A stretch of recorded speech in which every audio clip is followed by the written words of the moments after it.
El Señor les bendiga, hermanos. Damos gracias a Dios una vez más por estar acá. 6 de junio de 1944. Ninguno había nacido, ¿no?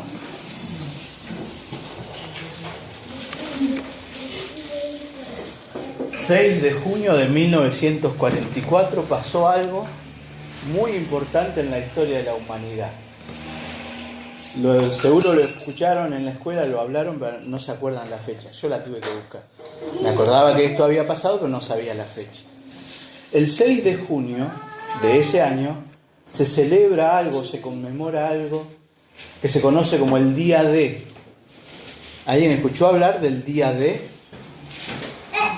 El Día D fue un día en el que en las costas del norte de Francia, en Normandía, los ejércitos ingleses, norteamericanos y canadienses desembarcaron para pelear contra Hitler. La guerra hacía rato que había empezado. Es más, este día fue el comienzo del fin de Hitler.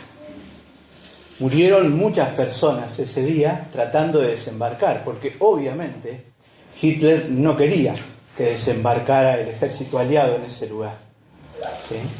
Pero ese día se decidió el futuro de la guerra. La caída de Hitler empezó ese día. Fueron meses y meses de planificación de todos los países que estaban peleando contra Alemania, ¿sí? Ahí desembarcaron canadienses, desembarcaron ingleses, desembarcaron escoceses, había franceses también peleando, había norteamericanos.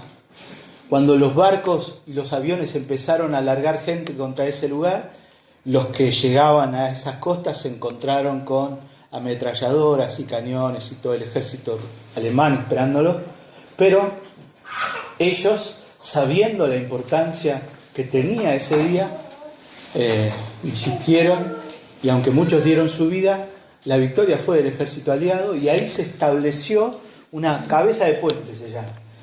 Los aliados tuvieron un lugar en el continente europeo desde el cual seguir peleando, y eso decidió la Segunda Guerra Mundial.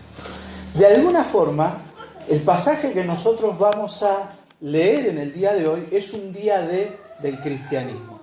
Es un día, o un evento, porque lleva varios días en realidad, en el que se decide, o en el que Dios, en realidad, porque nosotros vamos a ver a hombres tomando decisiones, pero siempre tenemos que recordar que si se trata de la iglesia de Dios, es Dios quien guía esas decisiones. Pero bueno, el momento de la iglesia que nosotros vamos a leer hoy es un momento así, un momento decisivo. Si usted se fija en su Biblia, en Hechos, capítulo 15, probablemente el título que tenga ese pasaje sea El Concilio de Jerusalén, o en Jerusalén. Vamos a leer la palabra, vamos a leer Hechos 15, del verso 1 al verso 35.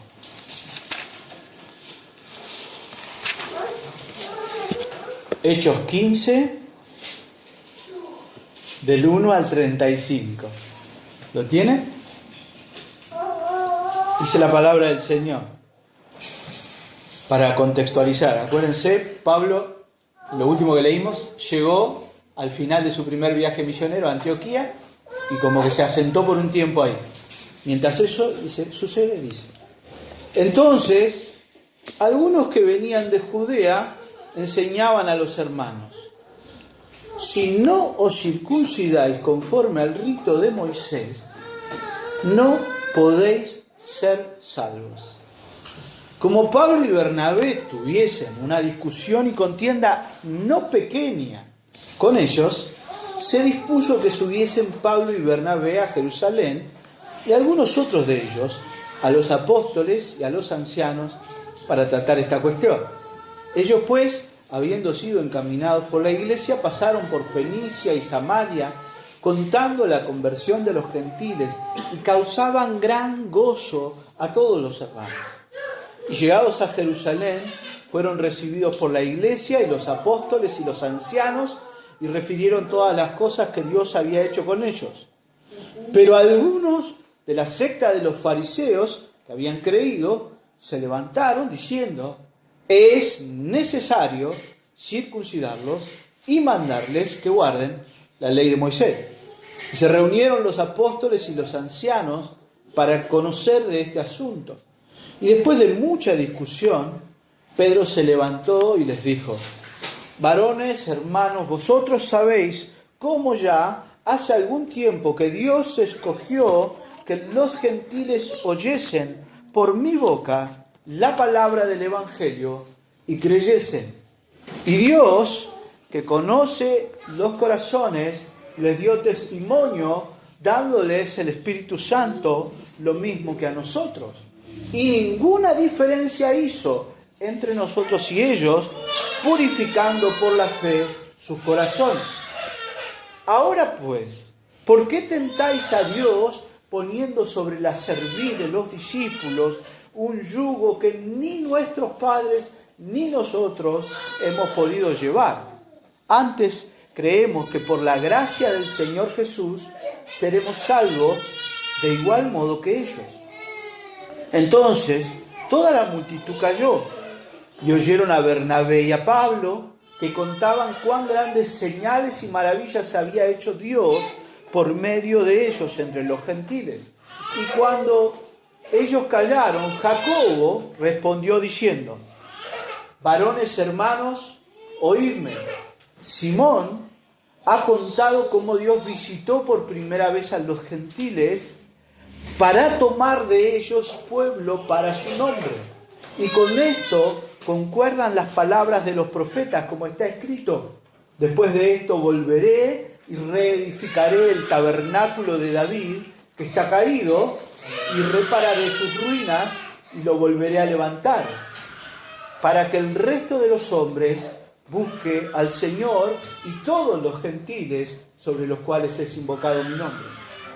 Dice el Señor que hace conocer todo esto desde tiempos antiguos.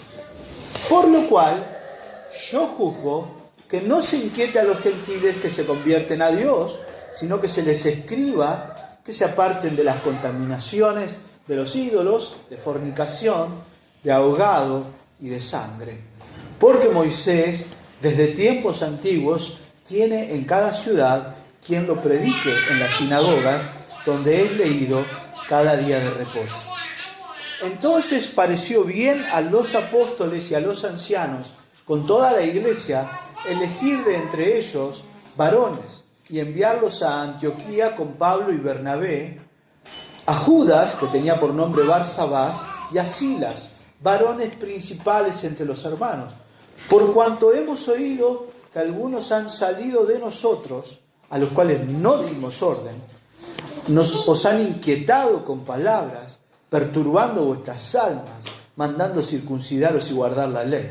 Nos ha parecido a bien, habiendo llegado a un acuerdo, elegir varones y enviarlos a vosotros con nuestros amados Bernabé y Pablo, hombres que han expuesto su vida por el nombre de nuestro Señor Jesucristo. Así que enviamos a Judas y a Silas, los cuales también de palabra os harán saber lo mismo, porque ha parecido bien al Espíritu Santo y a nosotros no imponeros ninguna carga más que estas cosas necesarias: que os abstengáis de lo sacrificado a los ídolos, de sangre, de ahogado y de fornicación, de las cuales cosas, si os guardáis, bien haréis. Pasadlo bien. Así pues, los que fueron enviados descendieron a Antioquía y, reuniendo a la congregación, entregaron la carta, habiendo leído la cual, se regocijaron por la consolación. Y Judas y Silas, como ellos también eran profetas, consolaron y confirmaron a los hermanos con abundancia de palabras. Y pasando allí algún tiempo, fueron despedidos en paz por los hermanos, para volver a aquellos que los habían enviado.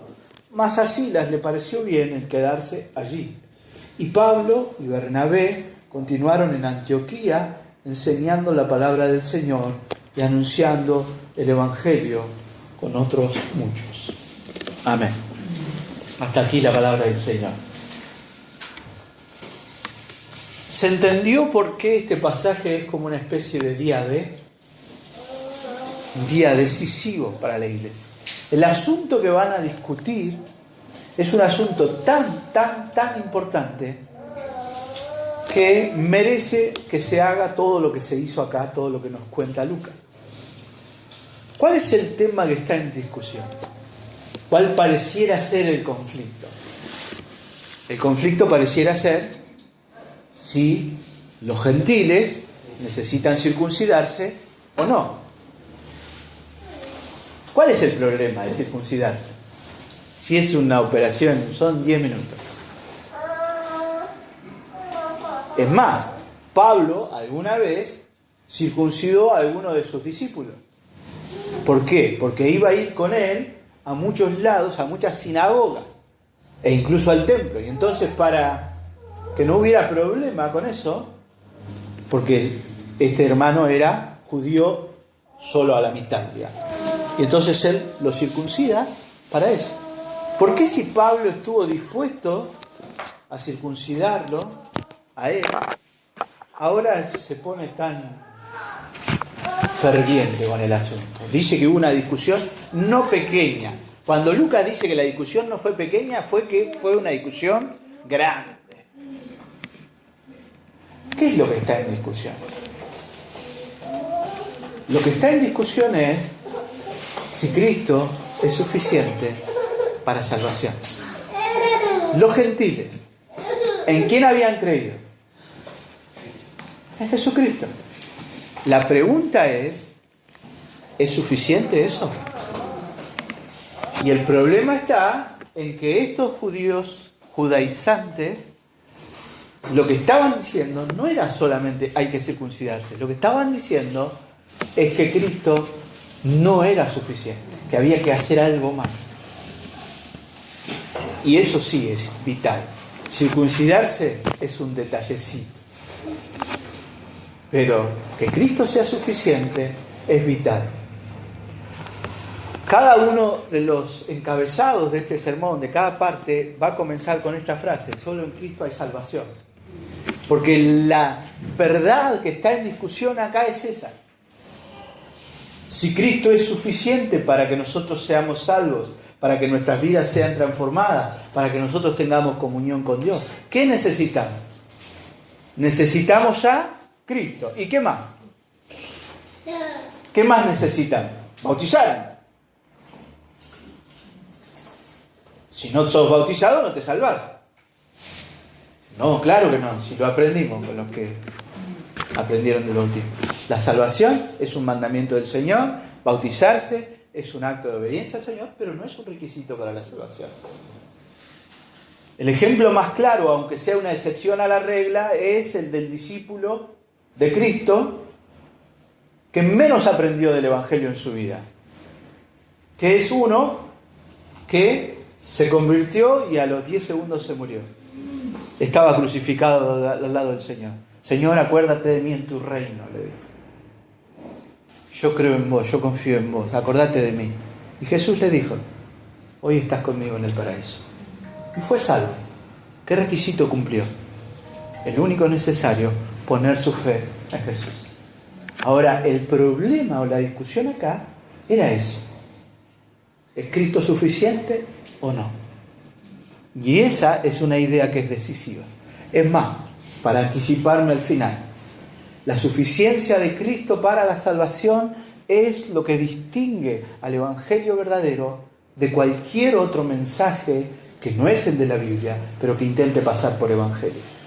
Cualquier mensaje que quiera agregar algo a la cruz de Cristo deja de ser el Evangelio. ¿Se entiende? Bien. Primer punto del pasaje, y vamos a analizar desde el verso 1 hasta el 5. Solo en Cristo hay salvación, y todo el Evangelio descansa en esta verdad que no es negociable. Cualquier otra verdad sobre la cual nosotros estemos convencidos, si es una verdad de índole secundaria, puede ser negociable. O sea, nosotros podemos tener comunión y considerar hermano a alguien que crea en algo distinto que nosotros. Pero alguien que niega la suficiencia de Cristo para la salvación ha comprometido seriamente la verdad. Empieza el pasaje diciendo que llegaron a la iglesia de Antioquía algunos que venían de Judea. ¿Y cuál era el mensaje de estos judíos que habían llegado a Antioquía para los hermanos de Antioquía? Primer detalle importante. ¿Qué eran los cristianos de Antioquía? Gentiles. Ellos no eran judíos. O sea que, ¿cuándo se circuncidaba una persona? Al 8º día. Cuando nacía, a los 8 días, circuncisión. Vos nacías como judío y desde que vos tenías conciencia ya estabas circuncidado, porque habías nacido como judío. Estas personas que habían creído en Cristo no eran judíos, no estaban circuncidados, y cuando Pablo fue y les anunció el Evangelio, primero no fue Pablo, llegaron unos misioneros a Antioquía. ¿Se acuerdan? La historia de la iglesia de Antioquía es esta. Llegan unos misioneros, muchos creen, la iglesia se entera, manda a Bernabé, y Bernabé dice, esto es glorioso, el Señor está salvando gentiles, vamos a seguir con esto, me voy a buscar a Pablo, porque Pablo va a servir acá, y él va hasta Tarso, busca a Pablo, lo trae, y la iglesia empieza a crecer, tanto crece que hasta puede pensar en plantar otras iglesias, pero nunca nadie se circuncidó, si eran gentiles. Y la fe en Cristo era suficiente, y eso Pablo había entendido. Pablo que sí estaba circuncidado porque él sí era judío. La gran comprensión de Pablo, lo que llegó Pablo a comprender es, mi judaísmo no me sirve de nada para conocer a Dios, lo único que yo necesito es conocer a Cristo. Y él sí tenía cosas para pensar en que esa parte de su vida le podía llegar a dar un derecho. Y él entendió que no. Entonces llegan estos judaizantes y empiezan a decirle, si ustedes no se circuncidan, fíjense el detalle de lo que dice Lucas, no podéis ser salvos. O sea, no es una recomendación lo que estos hermanos están haciendo. No es una opción que les dan. No les dicen, miren, la circuncisión es una señal del pacto de Dios con su pueblo. Ustedes, si se circuncidan, van a llevar ese pacto en su carne. No, les dicen directamente, ustedes no son creyentes, ustedes no son salvos. ¿Por qué? Porque no se circuncidaron. Y claro, ahí está Pablo. Y Pablo entiende que el problema no es la circuncisión, sino que el problema es que ellos están diciéndoles que Cristo no es suficiente. ¿Y qué hace Pablo? Reacciona. Y reacciona de la forma más enérgica posible. ¿Por qué? No es que están estas personas cuestionando la teología de Pablo. Están cuestionando la esencia del Evangelio. Y si la esencia del Evangelio es cuestionada y es trastocada, deja de ser Evangelio. Y no sirve de nada. Lo que no es Evangelio no sirve de nada. ¿Se entiende? El comentarista John Stott considera, y varios más, y yo estoy de acuerdo, que los que llegan a Antioquía, estos judíos que llegan a Antioquía, son los que llegan a Galacia. ¿Se acuerdan ustedes la carta a los Gálatas? Que Pablo habla de judaizantes. ¿Dónde está Antioquía? Ahí, son estos. ¿No? Dice, y acuérdense ustedes, está justo a continuación de lo que leía nuestro hermano Néstor. Gálatas 2, del 11 al 14, dice, cuando Pedro vino a Antioquía, le resistí cara a cara porque era de condenar. Pues antes que viniesen algunos de parte de Jacobo, comía con los gentiles, pero después que vinieron se retraía y se apartaba, porque tenía miedo de los de la circuncisión. Y en su simulación participaban también los otros judíos, de tal manera que aún Bernabé fue también arrastrado por la hipocresía de ellos.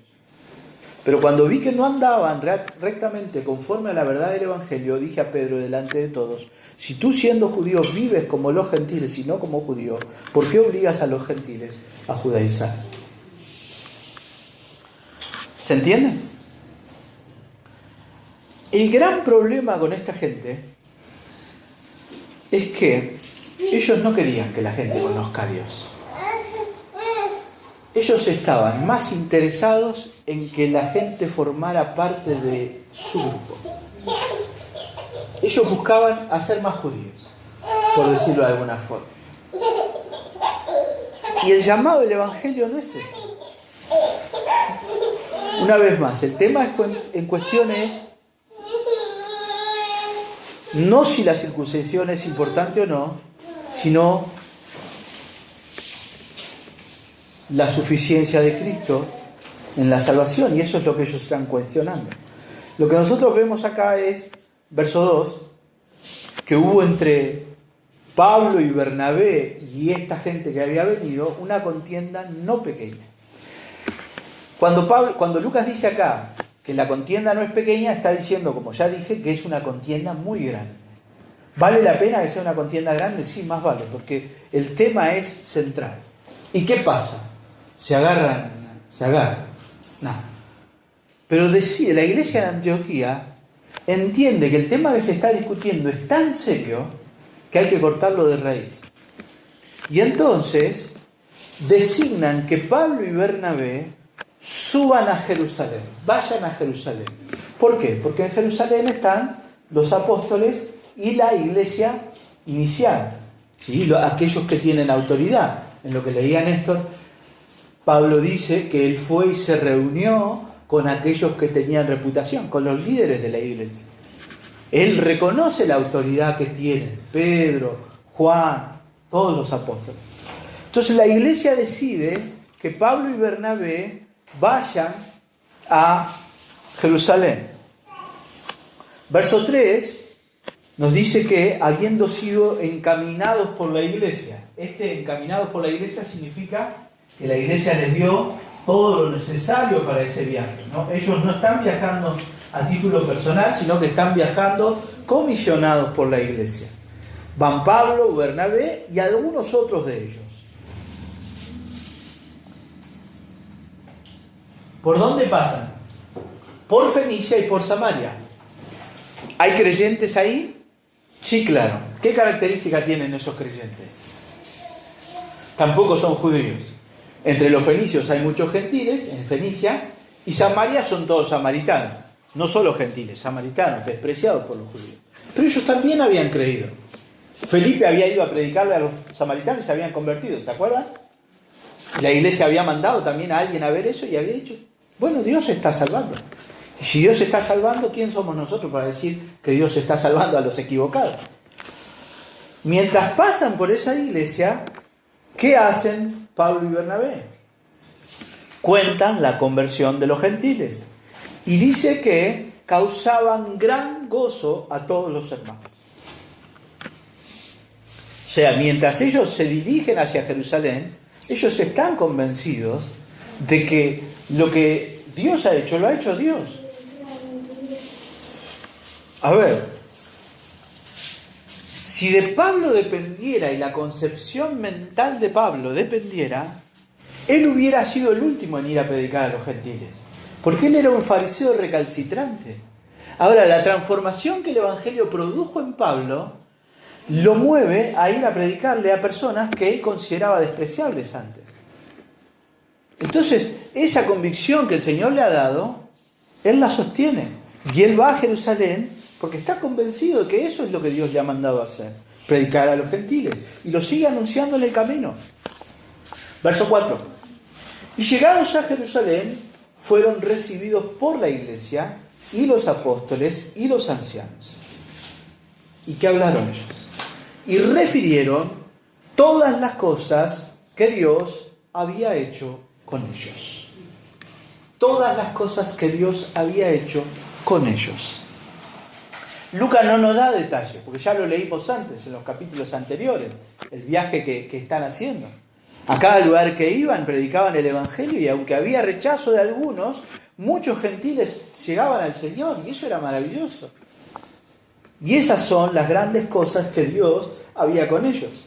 Pero, dice el verso 5, algunos de la secta de los fariseos, que habían creído, eran creyentes, se levantaron diciendo, es necesario circuncidarlos y mandarles que guarden la ley de Moisés. Fíjense, vuelvo al verso 1. ¿Qué dicen los mensajeros? Si ustedes no se circuncidan, no pueden ser salvos. ¿Qué dice el verso 5? Es necesario circuncidarse. ¿Cuál es la postura de esta gente? Hay requisitos extra para la salvación.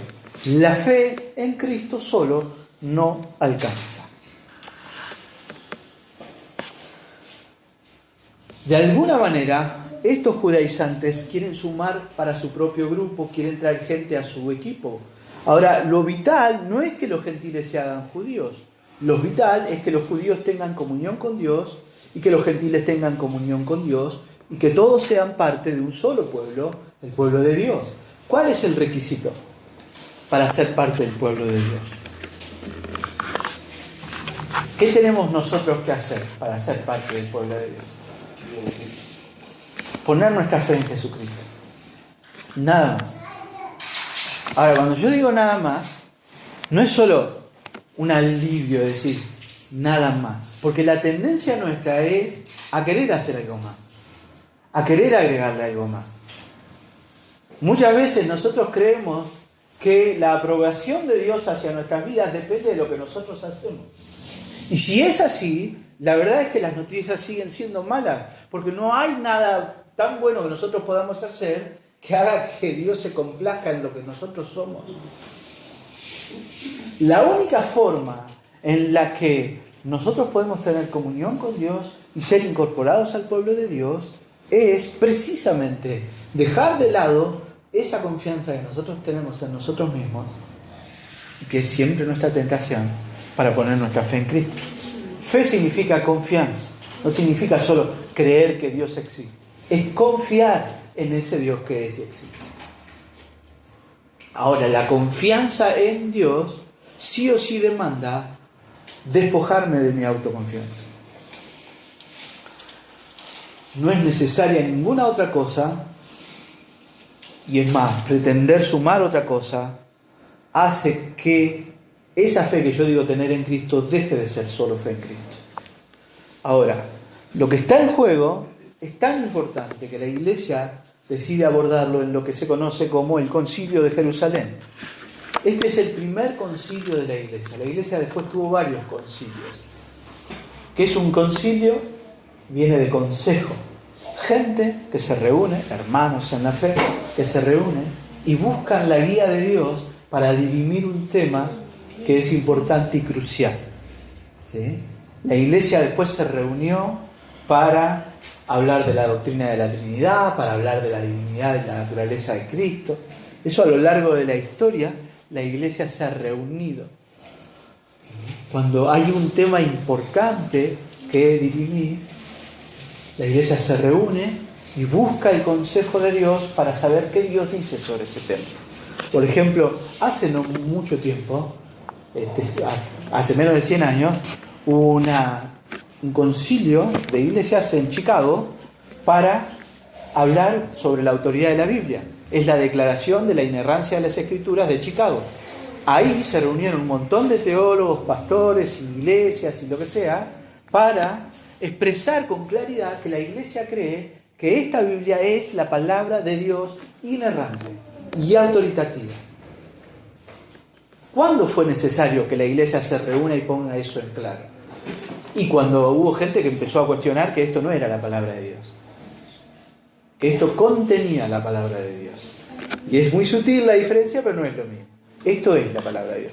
Porque si acá adentro está la palabra de Dios y esto contiene la palabra de Dios, es como que si yo quiero comer, no sé, ¿vieron los chicos cuando comen el plato y están pescando en el plato la parte más rica? ¿Y cómo hago yo acá para saber qué es de Dios y qué es del hombre? No se puede. Y entonces si yo no puedo, esto no tiene autoridad. O es más, tomo lo que me conviene y lo que no me conviene no lo tomo. El criterio ahí es re fácil. Pero si esto es la palabra de Dios, es toda la palabra de Dios y por eso predicamos todo el consejo de Dios. Bueno, eso fue la declaración de Chicago.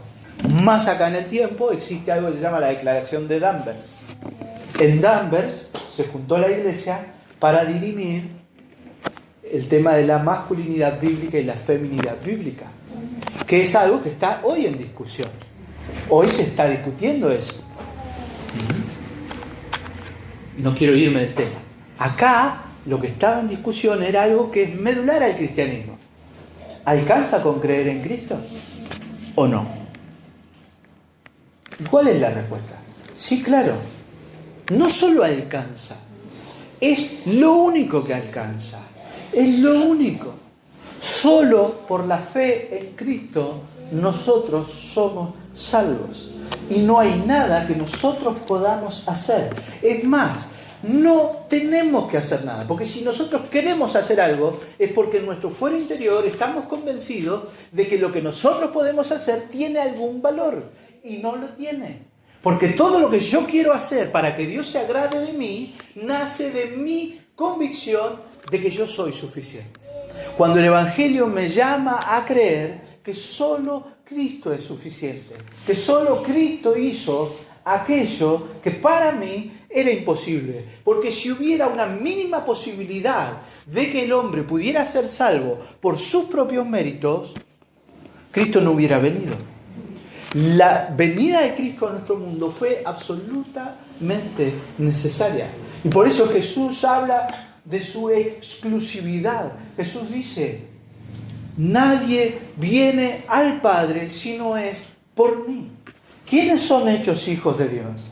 Juan, capítulo 1, dice: a los suyos vino y los suyos no le recibieron. Mas a los que le recibieron le fue dada, Dios se las da, potestad de ser hechos hijos de Dios.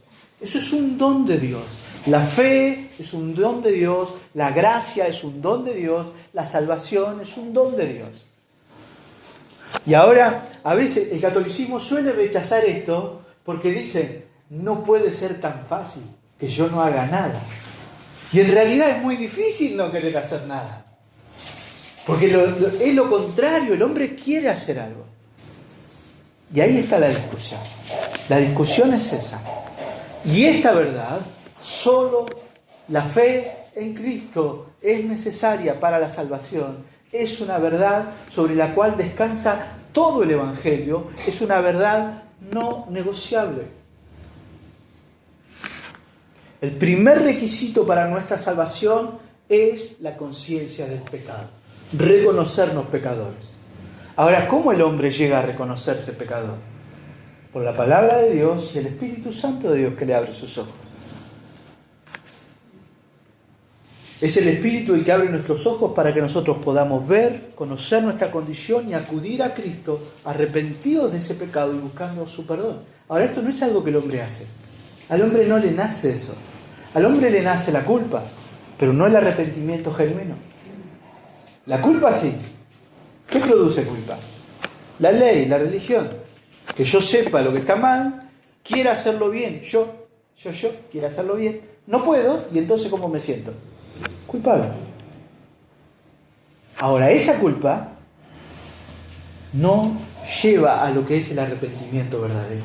El arrepentimiento verdadero lo produce el Espíritu Santo. Y es un arrepentimiento que nos cambia, que nos hace ver nuestro pecado, que nos hace llevar ese pecado en arrepentimiento a Cristo y que nos da la potestad de luchar contra ese pecado para ya no pecar de esa manera. La culpa se queda ahí, no vence al pecado. El arrepentimiento vence al pecado. ¿Por qué? Porque el arrepentimiento nos lleva a Cristo. Y no hay otra manera. No hay otra manera. Yo lo había escrito de esta forma. ¿Quiénes son pecadores? La respuesta es: todos los hombres son pecadores. Ahora, ¿quiénes reciben el perdón de ese pecado? Solo aquellos que reciben el don de acudir a Cristo arrepentidos. No hay otra manera, no hay nada que el hombre en sí pueda hacer para limpiarse. Y esa es la esencia del Evangelio. Ahora bien, este tema es tan importante que para eso se reúne la Iglesia. Segunda parte, solo en Cristo hay salvación y ahí descansa toda nuestra esperanza, nuestra seguridad y nuestra confianza en el Señor. Del versículo 6 al 21 nosotros vamos a ver lo que pasa. No voy a ir leyendo mucho porque se nos va a ir muy largo, ¿sí? Después repáselo en su casa. Del versículo 6 al 21 nos cuenta Lucas lo que pasa en ese concilio. Lo primero que pasa es que se reúnen los apóstoles, los ancianos, y dice, para conocer de este asunto. ¿Qué significa conocer? Buscar la guía de Dios. Ellos van a buscar la guía de Dios.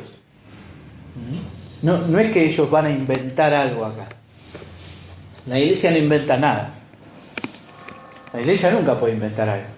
La iglesia predica y anuncia la palabra de Dios. Entonces lo que tiene que hacer la iglesia es buscar la guía de Dios. ¿Qué dice Dios en su palabra? Para eso se junta. Y dice que después de mucha discusión, se levanta ¿quién? Pedro. Este testimonio de Pedro, lo que Pedro va a decir acá, es mucho más valioso si sucede después de la reprensión que Pablo le hizo en Antioquía. ¿Se acuerdan? Pedro en Antioquía estaba todo bien, comía con los gentiles, pero cuando vienen unos que dicen que vienen de parte de Jacobo, él les tiene miedo, qué sé yo, y como deja de juntarse tanto con los gentiles. Y Pablo le dice, ¿por qué haces esto? Esto no es conforme al Evangelio.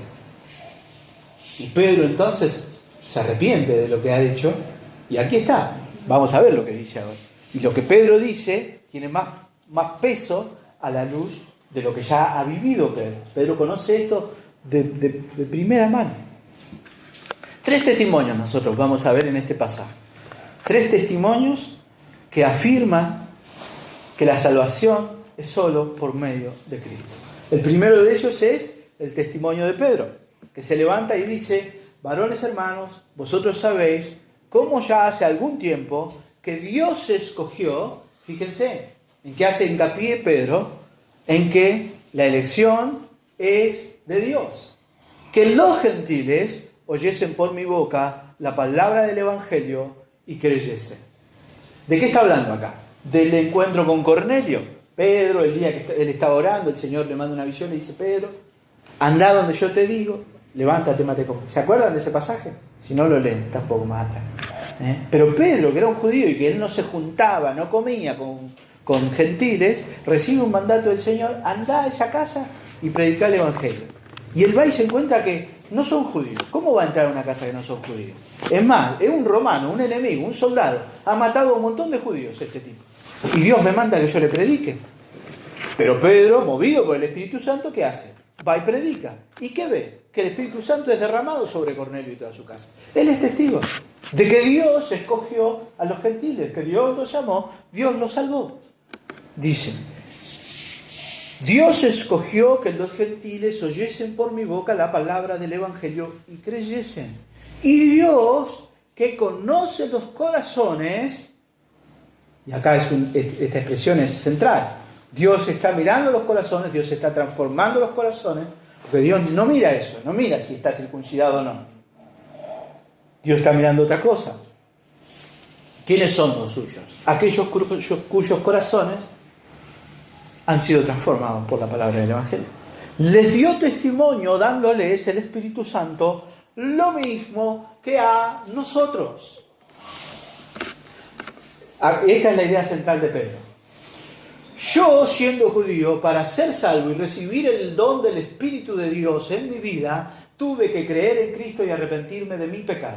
Yo tuve que hacer eso. ¿Y los gentiles qué tuvieron que hacer? Lo mismo. ¿Y Dios qué les dio? Lo mismo que a mí. ¿Por qué? Porque para Dios no hay diferencia entre judíos y gentiles. Para Dios todos son pecadores, todos necesitan a Cristo. Aquel que viene a Cristo recibe el don del Espíritu Santo.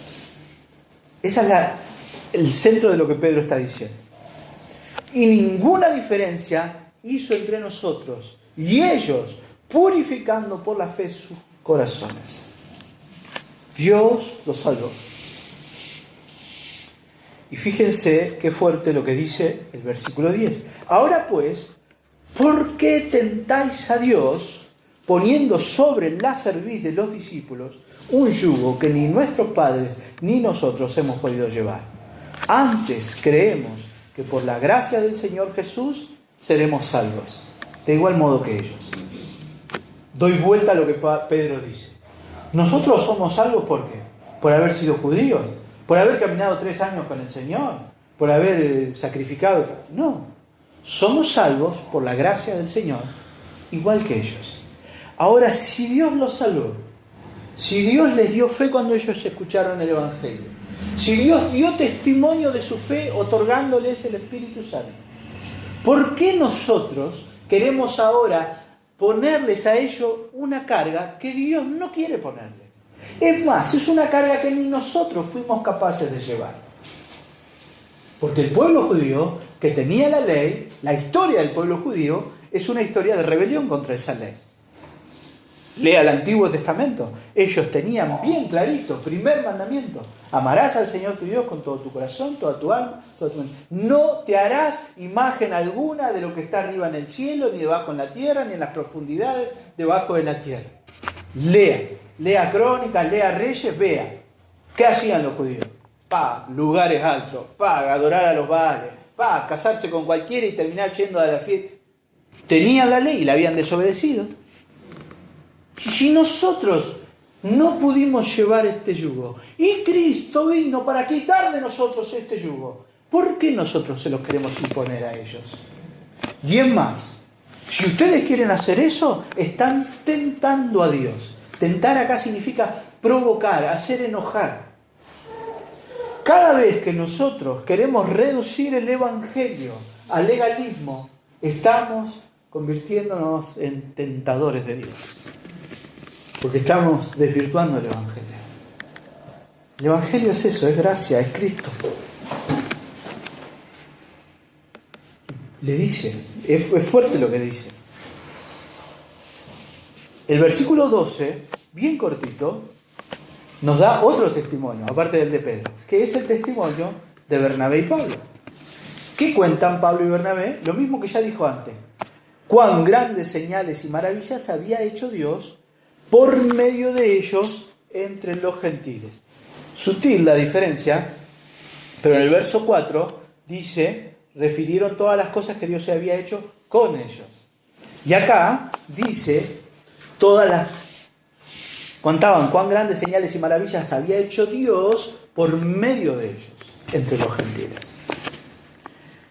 En ambos casos, lo que Pablo y Bernabé están reconociendo es que el que hizo esa obra maravillosa de salvar a los gentiles es Dios. ¿Por qué hablan poquito Pablo y Bernabé? Porque es su postura la que está siendo juzgada. Ellos son parte acá del conflicto. Así que se limitan a contar lo que Dios ha hecho. Miren, nosotros fuimos y anunciamos a Cristo. Y nos rechazaron, nos agarraron a cascotazo afuera de una ciudad, nos sacaron a empujones. Pero también Dios salvó. Y fuimos y vimos vidas transformadas por el Evangelio. No sé, juzguen ustedes, pero Dios hizo eso. Dios salvó. Y eran gentiles. Y Dios no les pidió que se circunciden, Dios los salvó. Ellos pusieron su fe en Cristo y eso fue suficiente. Por último, el tercer testimonio. ¿De quién es? De Jacob. Verso 13. Cuando ellos callaron, Pablo y Bernabé, Jacobo respondió diciendo. Jacobo va a ser acá el cierre, la conclusión. Y Jacobo va a recurrir a dos argumentos. El primer argumento es lo que ya dijo Simón. ¿Por qué es importante lo que dijo Simón? Porque Simón es un apóstol. Y Simón tiene la autoridad. Simón es aquel a quien el Señor le dijo, a vos te voy a dar las llaves del reino. ¿Se acuerdan? Nosotros vimos cómo Simón fue el primero en predicar el Evangelio a los judíos. Simón fue el primero en predicar el Evangelio a los gentiles. Él abre las puertas del reino de Dios a todos los que quieran entrar. No es a todos los que quieran entrar, ya sabemos, ¿no es cierto? Y dice, verso 14, Simón ha contado cómo Dios visitó por primera vez a los gentiles para tomar de ellos pueblo para su nombre. Jacobo dice, ya tenemos acá la autoridad de alguien que ha hablado. Simón ya dijo. Simón, no es gratuito. En vez de decirle Pedro, le dice Simón o Simeón, que es el nombre judío. Son los fariseos ahí. Fíjense, es Simeón el que dijo esto. Es que por la autoridad del Señor, Dios le dio para que él vaya y predique a los gentiles, y Dios salvó a los gentiles por medio de él. Y le voy a pedir por favor que habla Deuteronomio 14:2.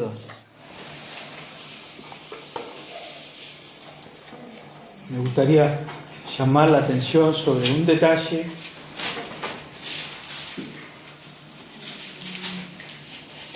que es muy importante.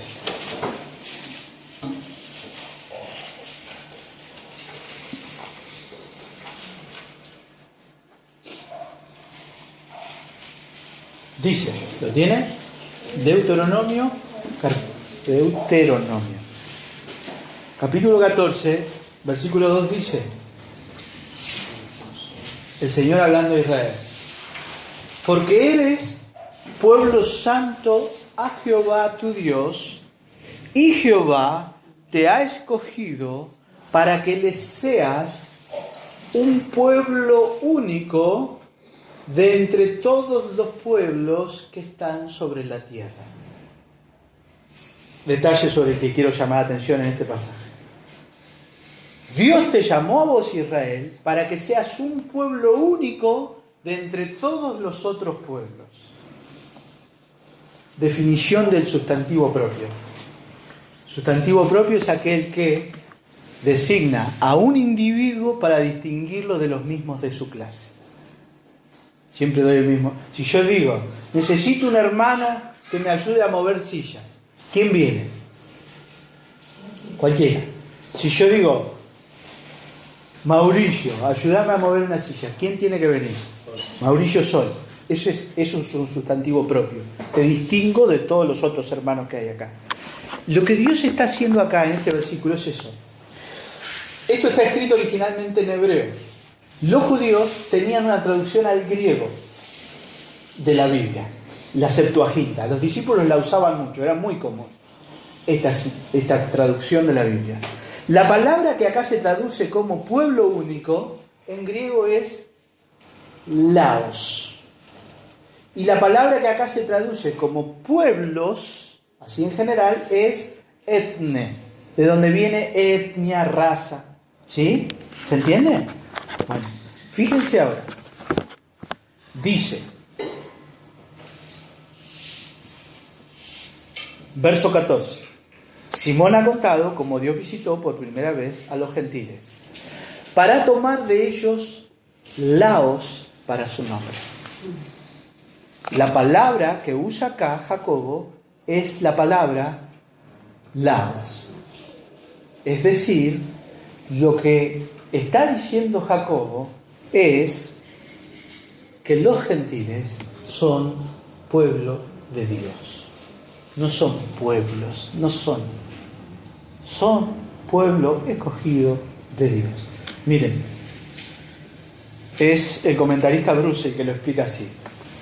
En el Antiguo Testamento, las naciones o gentiles, etne, se contrastan con el pueblo, laos. Es decir, Israel.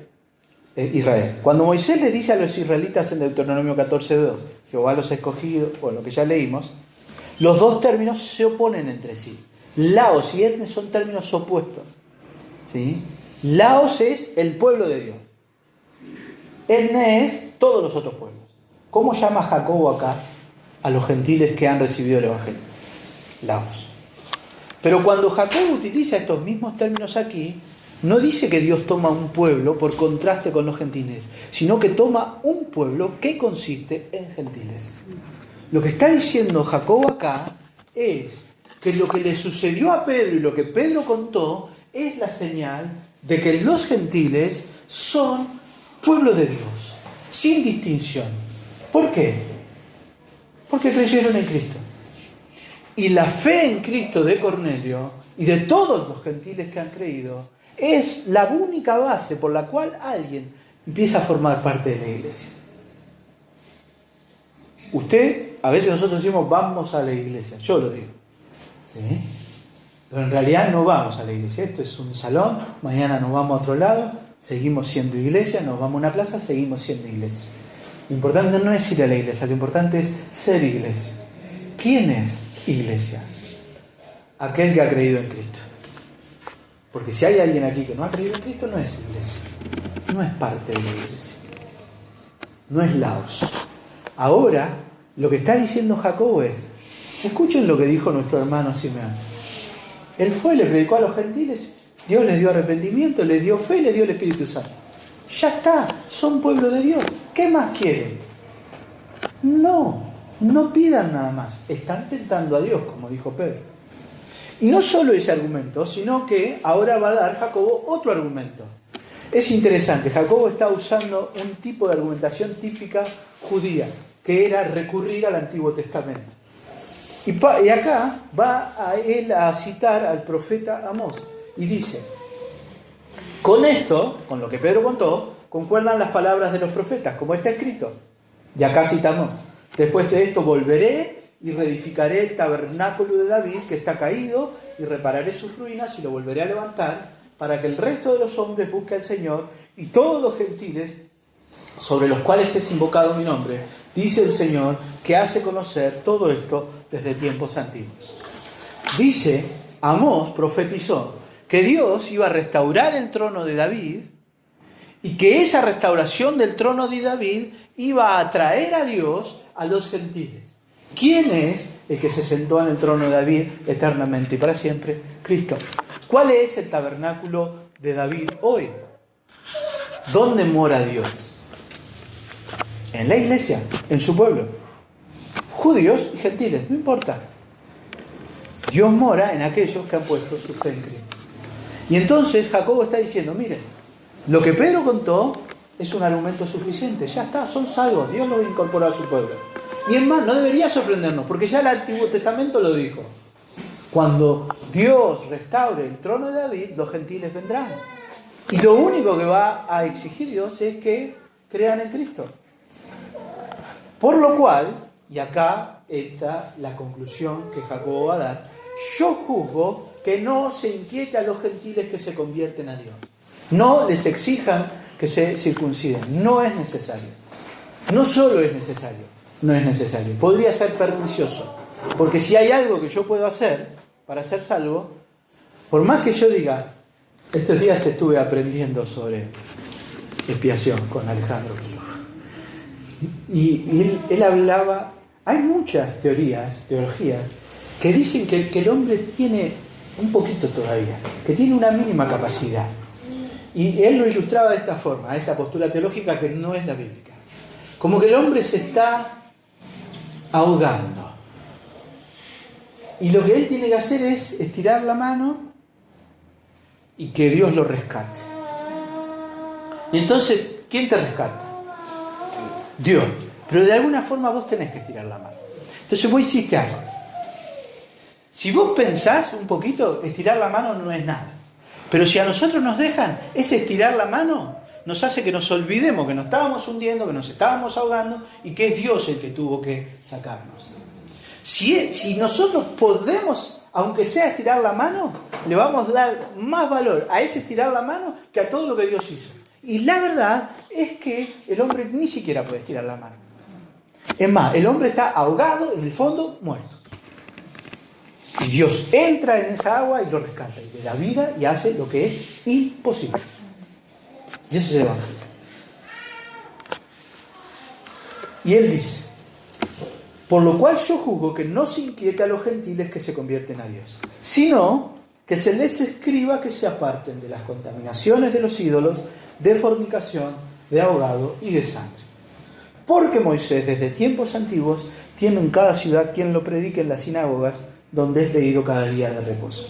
Estos dos versículos no son los más importantes del pasaje, pero son los que por ahí tuve que más estudiar porque son medios complejos. ¿Por qué, si Jacobo dice no les pidan que se circunciden, por qué sí les pide estas cosas? Les va a pedir. Dice, mire, díganles a los gentiles que respeten esto. ¿Qué cosa? Que se abstengan de fornicaciones, es decir, una sexualidad desordenada y no bíblica, ídolos, ahogado y sangre. Había una preocupación en el seno de los judíos, que eran muy moralistas, de que si los gentiles, que vivían un estilo de vida súper desordenado, llegaban a la iglesia como se iba a desmadrar. Bueno, sí, lean Corintios, pasó, pero bueno, no es lo mismo. ¿O sí es lo mismo? Los judíos dicen, nosotros que vivimos re bien, ahora Dios nos recibe. ¿Qué va a pasar cuando vengan estos que viven re mal? Y en realidad los dos están en pecado. Uno es el pecado de la autosuficiencia, el otro el pecado del desenfreno. Pero, igualmente, Jacobo da estas recomendaciones. ¿Por qué? ¿Son necesarias para la salvación de los gentiles estas cosas? No. Pero son un gesto necesario de amor hacia sus hermanos judíos. En estas comunidades convivían judíos y gentiles. Y para los judíos, un estilo de vida desenfrenado, la fornicación, era una cuestión escandalosa. Y entonces les piden, bueno, fíjense, ordenen su vida. El que no está casado, cásese. El que tiene una mujer que no es, bueno, ordenen sus cosas, hermano. Porque los gentiles tenían estilos de vida muy, muy descontrolados. Y además les pide esto, que se abstenga de comer lo sacrificado a los ídolos, porque para los judíos eso era tremendo. No iban a ir a tu casa si vos comías eso. De ahogado y de sangre. Ahogado es la forma de matar los animales. En vez de, como hace un judío, degollarlo y dejar que toda la sangre se escape, lo mataban directamente o lo ahogaban. Había formas distintas de matar, sumergir al animal en agua hasta que deje de respirar. Bueno, eran formas. La cuestión es que esto era para ellos algo que podía ser escandaloso. Entonces, lo que está pidiendo acá Jacobo es, miren hermanos, ustedes ya son salvos, no necesitan circuncidarse. Lo único que les pido es que consideren que al lado suyo hay hermanos judíos. Ámenlos. Y una forma de amarlos es cuidarlos de ese punto. Si ustedes se acuerdan, Pablo habla de este tema cuando él habla con los corintios. Y había en Corinto un problema con si estaba bien comer lo sacrificado a los ídolos. Era un problema, porque no había carnicerías como ahora. Nadie podía ir a comprarle algo a Damián. A Damián le traen la media red, él la vende y listo. En aquella época, la carne tenía mucho que ver con la religión. Porque la gente llevaba los sacrificios, los animales, los sacrificaba a los dioses, se quemaba parte de esa ofrenda, la grasa, esas cosas, y la carne se vendía ahí afuera. Y era para comprar. Y entonces, un judío jamás iba a ir a comprar eso. ¿Por qué? Porque había salido sacrificado a los ídolos. Era inmundo. Eso no. Pero había otros que comían esa carne. Y entonces Pablo, hablando de eso, les dice, y el principio es este, el del Evangelio. Lo único que importa es creer en Cristo. Ahora, ¿cómo se ve ese creer en Cristo? ¿Cómo se traduce en la acción? En el amor. El amor a Cristo y el amor a los hermanos. Y le dice, miren hermanos, la carne sacrificada a los ídolos es carne igual que cualquiera. Los ídolos no existen, no son nada. Esa carne no está maldita, no se van a descomponer por comer esa carne. Se van a descomponer si está sucia, pero no hace nada. Ahora, si hay un hermano entre ustedes que piensa que comer de esa carne es deshonra a Dios, por amor a su hermano, no coman. No coman. Si vos estás solo y para vos no es nada, andá y come tranquilo, no pasa nada. Ahora, si vos pensás que dudás, no comas. Y si tu hermano es el que tiene ese problema, no comas. ¿Por qué? Por amor a tu hermano. Nosotros muchas veces usamos nuestra libertad para... yo estoy convencido de esto y hago... No, un freno para lo que nosotros decidimos muchas veces tiene que ser el amor a nuestros hermanos. Que tenemos que aprender a discernir entre amor al hermano y temor del hombre. ¿Se entiende? Por amor al hermano, todo. Por temor al hombre, nada. Porque solo tememos a Dios. No sé si se entiende la diferencia. Es sutil, pero existe. Yo, si sé que a mi hermano le hace algo mal, no lo voy a hacer. Por ejemplo, doy un ejemplo, Pablo. Tomar un vino. ¿Está mal? No necesariamente. Ahora, si yo sé que a mi hermano le hace mal, no tomo. No tomo. Si quiero, tomo cuando estoy solo. Una copita, no más. ¿Se entiende? ¿Qué modificó? ¿Por qué yo hice algo, me prohibí de algo que pienso que no está mal? ¿Por qué yo me prohibí a mí mismo de algo si pienso que no hay problema? Porque amo a mi hermano y lo cuido. Si eso puede ser un problema para mi hermano, yo lo cuido. Ahora, distinto es, yo cuando estoy solo hago ciertas cosas y cuando hay otros hermanos no las hago por las dudas que no piensen mal de mí. Eso es temor del hombre. Por temor del hombre nada, por amor al hermano todo. ¿Se entiende? Y esa es la razón por la que Jacobo dice, y aclara, el verso, este es el verso que más me costó entender, el 21. Porque Moisés desde tiempos antiguos tiene en cada ciudad quien lo predique en las sinagogas donde es leído cada día de reposo. Claro, en todas las ciudades donde había iglesia había judíos. Entonces, si los cristianos no iban a respetar estas mínimas cosas en las que para los judíos era importante, no estaban amando. Entonces, sepan, hay judíos en sus ciudades, hay sinagogas, amen a esos judíos, compórtense de esta forma, cumplan con esto. ¿Es necesario? ¿Se van a salvar así? No, es un gesto de amor. Es un gesto de amor. El asunto es tan importante que no solo van a estar dispuestos a arreglar y acordar, sino que van a defender esta postura. Yo titulé esta parte solo en Cristo a salvación y cualquier otra enseñanza debe ser combatida. No quiero irme por las ramas, pero la esencia de la Reforma Protestante fue rescatar esto. Solus Christus, sola fide, sola gracia. Somos salvos solo por la fe en Cristo, solo por la gracia de Dios derramada en nosotros, solo por medio de Cristo. No hay nada que nosotros podamos agregar a eso. Ahora, esta verdad es tan importante que nos divide. Nosotros estamos divididos de la Iglesia Católica, no porque la Iglesia Católica ponga estatuas, que está mal, sino porque la Iglesia Católica piensa que la salvación se consigue por medio de méritos. En su enseñanza oficial esto no es así, pero en su práctica es así. Tu ida al cielo depende de lo que vos hagas. Y entonces se le da a muchas personas una falsa seguridad de que, claro, sí, vos vas a ir al cielo, si sos re bueno. Si fijate el que vive al lado tuyo que la mata a palo a la mujer todos los días, y vos no, vos laburás, sos re bueno, tenés que ir al cielo. Y no, porque es solo la fe en Cristo. Entonces, y eso termina siendo algo que nos divide, porque una vez más es la centralidad del Evangelio lo que es cuestionado.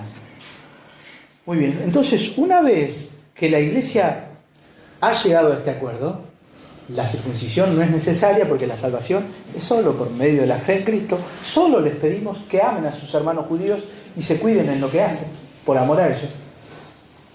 La Iglesia toma una decisión. La decisión es enviar a Antioquía a Pablo y a Bernabé, pero no solos, sino con Judas y con Silas, que son, dice el versículo 22, varones principales entre los hermanos. O sea, mandan a Pablo y a Bernabé con personas que tienen y cuentan con la autoridad de la iglesia en Jerusalén. Y por medio de ellos mandan una nota.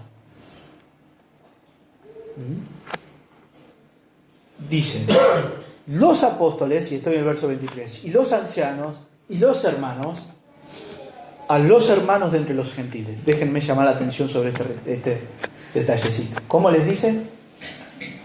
Hermanos. Claro, porque si creen en Cristo, ¿qué son? Hermanos.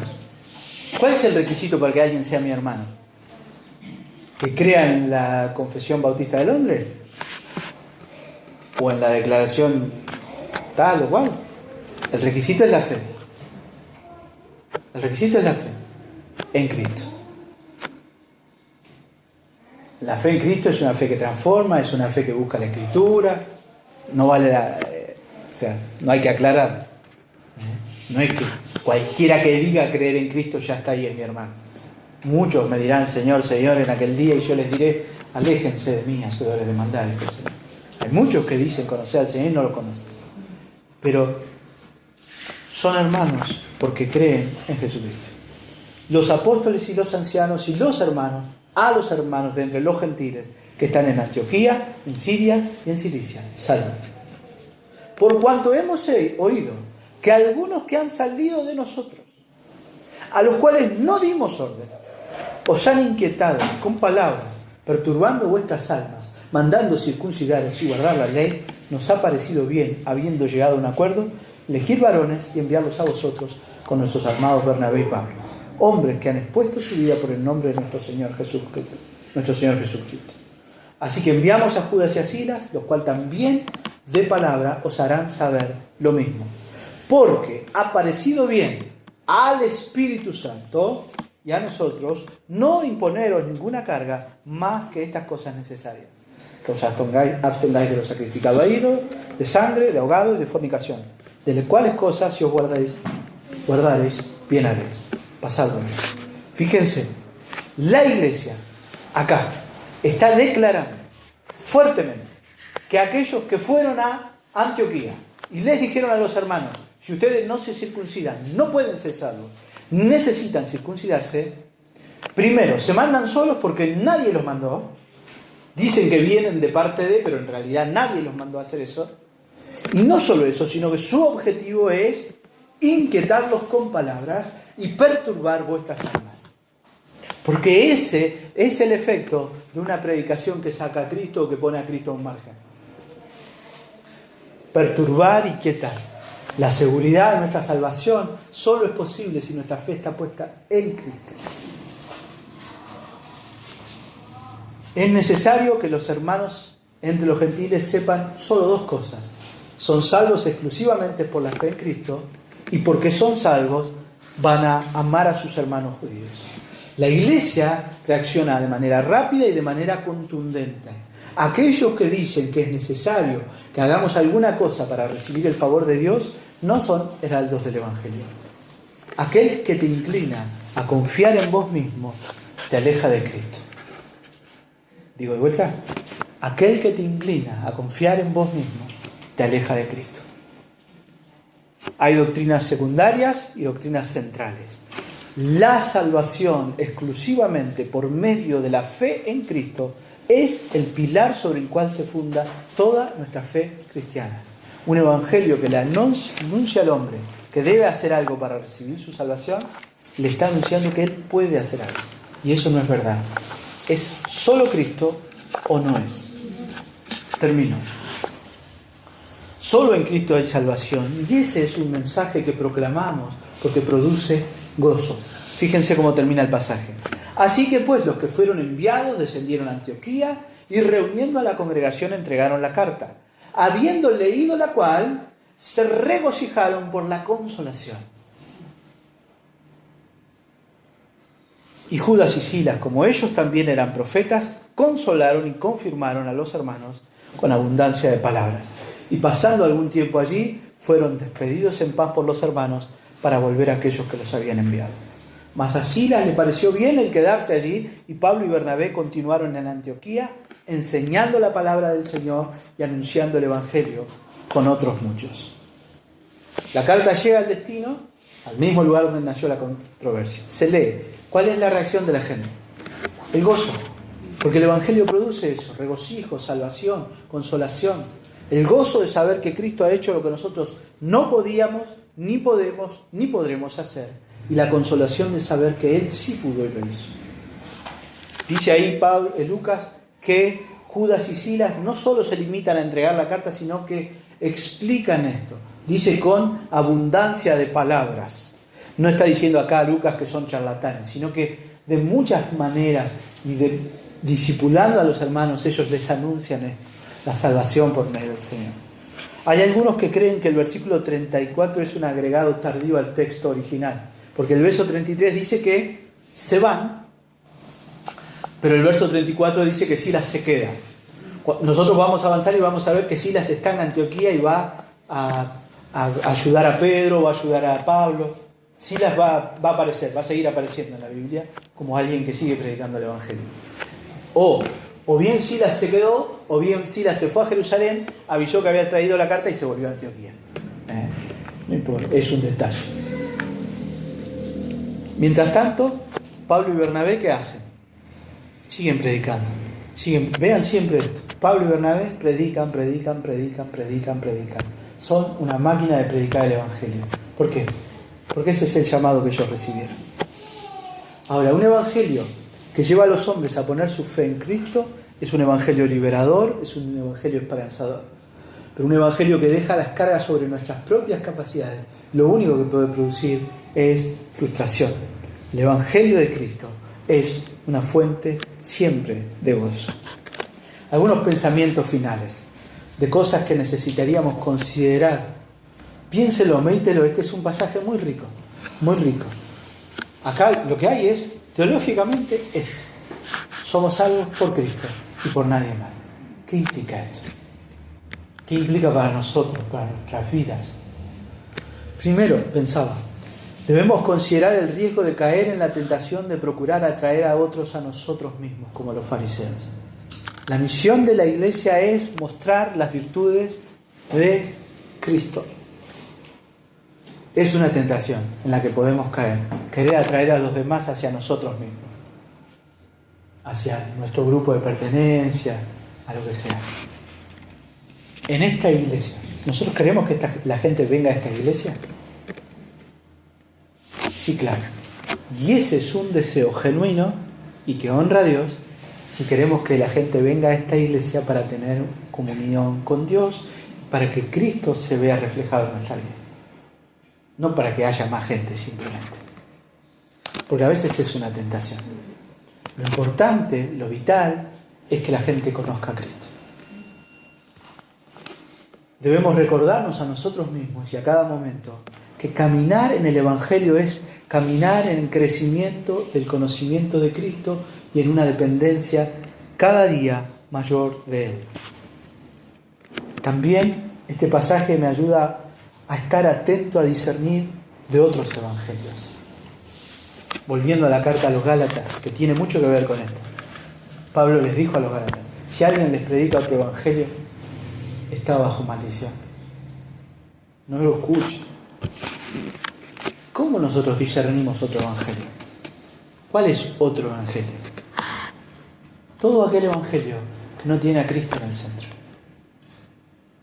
Cuando Cristo está a un costado y hay otras cosas en el centro, ese no es el verdadero evangelio. Es más, usando esa cosa de márgenes y costados, al costado del evangelio no pongamos nada. Que Cristo sea el centro, que Cristo sea el costado, que Cristo sea todo. Nada. Es difícil. Necesitamos que nuestra confianza y nuestra seguridad descansen siempre en Dios, en quien Él es y en lo que ha hecho.